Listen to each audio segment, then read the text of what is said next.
परदेसी न्यूज़ के मोदी नाज़रीन अस्सलाम वालेकुम। मदीना मुनव्वरा से आपको खबर देते चलें कि मदीना मुनव्वरा में 18 साल से कम उम्र बच्चों के लिए वैक्सीनेशन का आगाज़ शुरू कर दिया गया है।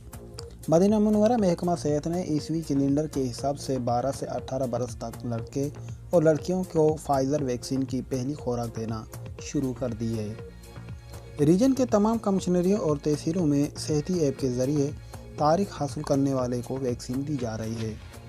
सऊदी खबरसां एजेंसी SPA के मुताबिक वज़ारत सेहत ने तमाम शहरियों और मुकीम गैर मुल्कियों से कहा है कि वो सेहती ऐप के ज़रिए अपने बच्चे और बच्चियों की वैक्सीन लगवाने के लिए तारीख हासिल करें और सब लोग वक्त और तारीख की पाबंदी करें।